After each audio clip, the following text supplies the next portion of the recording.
नीतीश कुमार कह रहे हैं कि मुझे प्रधानमंत्री बनने की कोई मंशा नहीं है।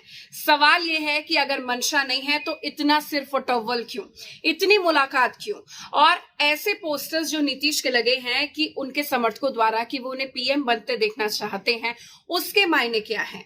और इतनी कवायद वो कर रहे हैं एक यूनाइटेड ऑपोजिशन की, जिसमें सबके अलग अलग ईगोस को सॉल्व करके एक मंच हो विपक्ष का, जिसके वो नेता हो। तो पीएम बनने से गुरेज क्यों?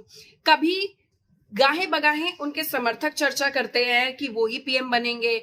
हवाओं का दौर ये है कि वो तमाम लीडर्स को जिनके अपने पॉलिटिकल ईगोज हैं और जो खुद प्रधानमंत्री बनना चाहते हैं, कुछ लीडर्स कह रहे हैं कि हमारे प्रदेश से, जो देश का सबसे बड़ा प्रदेश, उससे प्रधानमंत्री हो, कोई कह रहा है कि हमारे यहाँ से प्रधानमंत्री हो।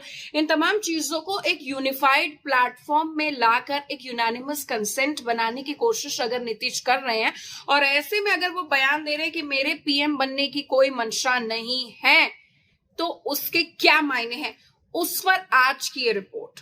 लोकसभा चुनाव को लेकर तमाम क्षेत्रीय शत्रप एक साथ हो रहे हैं। तमाम क्षेत्रीय शत्रप और तमाम जो स्टेट पार्टीज हैं, वो अब दिल्ली पर उनका निशाना है, दिल्ली पर उनकी नजर है, और उन्हें अपनी पार्टी को एक राष्ट्रीय पार्टी के तौर पर विकसित करना है। अब उसके लिए क्या हो, उसके लिए उनके ईगोज हैं, उसके लिए उनकी राजनीतिक महत्वाकांक्षा है कि हमारी पार्टी और हमारे प्रदेश से ही देश का अगला प्रधानमंत्री हो। साफ तौर पर जाहिर है कि बीजेपी वर्सेस ऑल ये चुनाव होने जा रहा है। नहीं, ये बात है कि मोदी वर्सेस ऑल ये चुनाव, लोकसभा चुनाव 2024 का शुरू होने जा रहा है, और इसका जो हाईवे है, इसकी जो रोड है, वो 2023 में ही बननी शुरू हो चुकी है, और आगे आए हैं नीतीश कुमार। लेकिन इन तमाम कवायद के बीच में वो तमाम लीडर्स से मिल रहे हैं जो नॉन बीजेपी हैं। ऐसे में अगर वो एक बयान देते हैं, उससे थोड़ा सा हल्ला मच गया है और सवाल हो गया है कि अगर वो पीएम नहीं बनना चाहते हैं तो भाई कौन? सबसे पहले आपको नीतीश ने क्या बोला है वो बता दें। नीतीश कह रहे हैं कि एक बात मैं आपको बताना चाहता हूं, मुझे अपने लिए कुछ नहीं चाहिए, मैं देश के हित में काम करूंगा, अन्य लोग भी होंगे और हम सब बैठकर फैसला लेंगे। आज मैं एक बात स्पष्ट कर देता हूं कि मैं प्रधानमंत्री नहीं बनना चाहता, मेरी प्रधानमंत्री बनने की कोई मंशा नहीं है। अब ये भी उनसे पूछा गया कि संयुक्त मोर्चे का नेतृत्व कौन करेगा, इस पर कोई निर्णय लिया गया है, तो नीतीश कह रहे हैं कि एक बार एकता बन जाने के बाद ही हम नेता तय करेंगे। नीतीश कुमार मुलाकातों का दौर शुरू कर चुके हैं। वो साउथ जा रहे हैं, पश्चिम जा रहे हैं, उत्तर जा रहे हैं, दक्षिण जा रहे हैं, मुलाकात कर रहे हैं। अभी तक की बात करें, नीतीश कुमार जिन जिन से मुलाकात कर चुके हैं, उनके साथ फोटो प्रेस कॉन्फ्रेंस भी की है, और वो ये संदेश दे रहे हैं कि सबसे पहले मुझे एक यूनाइटेड ऑपोजिशन चाहिए, जिसमें सबके इंटरेस्ट एक हो, अलग अलग पॉलिटिकल वेस्टेड इंटरेस्ट ना हो। नीतीश कुमार ने अभी तक अपने दर्शकों को यहाँ पर बता दें कि मुलाकात की है सीपीएम महासचिव सीताराम येचुरी, सीपीआई के महासचिव डी राजा, दिल्ली के मुख्यमंत्री अरविंद केजरीवाल, ओम प्रकाश चौटाला, और उस समय के और अखिलेश यादव और ममता बनर्जी, इन तमाम लोगों से नीतीश कुमार ने मुलाकात कर ली है। सवाल यह कि नीतीश कुमार खुले तौर पर प्रधानमंत्री की बनने की इच्छा जाहिर नहीं कर रहे हैं, तो दिल्ली में ये जो मुलाकात है उसके क्या मायने, विपक्षी एकता का कवायद वो क्यों कर रहे हैं इतना?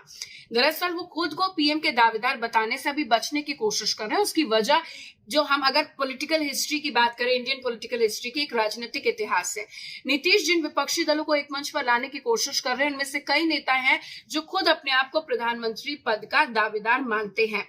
लेकिन देश में विपक्षी दल को मिलकर जब किसी मजबूत पार्टी के खिलाफ मोर्चा बनाना है, तो उसमें हमेशा ही नेता चुनने में सिर्फ फटव्वल हुई है। तो नीतीश कुमार आगे आए हैं, थोड़ी सी उनकी एक्सेप्टेबिलिटी है, स्वभाव है, पर्सोना ऐसा है कि तमाम नेता उन्हें आड़े हाथ नहीं ले रहे हैं, तमाम नेता उन्हें हाथों हाथ ले रहे हैं, पलक पावड़े बिछाकर उनका स्वागत कर रहे हैं और उनके साथ प्रेस कॉन्फ्रेंस कर रहे हैं। नीतीश यहां पर संकेत दे चुके हैं कि विपक्ष के नेता तो वही होंगे, ऑपोजिशन को यूनाइट करना उनका पहला मकसद है, उसके बाद देखी जाएगी, पहले जो बेसिक जमीन है उसको तो मजबूत कर ली जाए। इसीलिए यह कवायद नीतीश के लिए चल रही है, जो खुद अपने आप को बहुत ही रूटेड दिखा रहे हैं और कह रहे हैं कि मेरी प्रधानमंत्री बनने की मंशा नहीं है, मैं समूचे विपक्ष को मोदी के खिलाफ, बीजेपी के खिलाफ पहले एकजुट करूंगा और फिर हम चुनाव में जाएंगे। अच्छा, नीतीश पर संयुक्त मोर्चे का नेतृत्व कौन करेगा, इसको लेकर सवाल पूछा गया तो वो ये कह रहे हैं कि नहीं, एक बार एकता बन जाने के बाद नेता तय किया जाएगा, जो भी नेता बनेगा वो देश के हित में काम करेगा। तो आप इससे उनका मतलब समझ लीजिए। जो मतलब ये है कि बीजेपी को हटाना है, देश को बचाना है, वो अभियान में तमाम नेता नीतीश के साथ दिख रहे हैं। नीतीश कह रहे हैं कि मुझे एक यूनाइटेड ऑपोजिशन चाहिए, लेकिन यहां पर खबर ये भी है, ये तमाम जो मीटिंग्स हो रही हैं तमाम स्टेट कैपिटल्स में, उसके बाद बीजेपी आई है और वो कह रही है कि हमें रिलीफ है, हमें कोई टेंशन नहीं है, क्योंकि वो कह रहे हैं कि उस राजनीतिक इतिहास को आप याद कर लो, खास तौर पर अगर 2014 और 2019 के इलेक्शन की बात कर लो, तो ये जो अवसरवादी गठबंधन है, इसको बीजेपी कैसे और जनता कैसे पछाड़ती है, नकारती है, ये सबको पता है। बीजेपी वेट एंड वॉच की मुद्रा में है और नीतीश कुमार प्रोएक्टिव हैं। पीएम नहीं बनेंगे, लेकिन पहले ऑपोजिशन को एक करेंगे, उसके बाद एक हाईवे बनाएंगे और फिर अपनी गाड़ी दौड़ाएंगे। सवाल यह है कि उनकी गाड़ी में बैठे लोग लेफ्ट का इंडिकेटर दिखाकर राइट ना मुड़ जाए, इसको लेकर भी नीतीश को बहुत ज्यादा मेहनत करनी है। नमस्कार।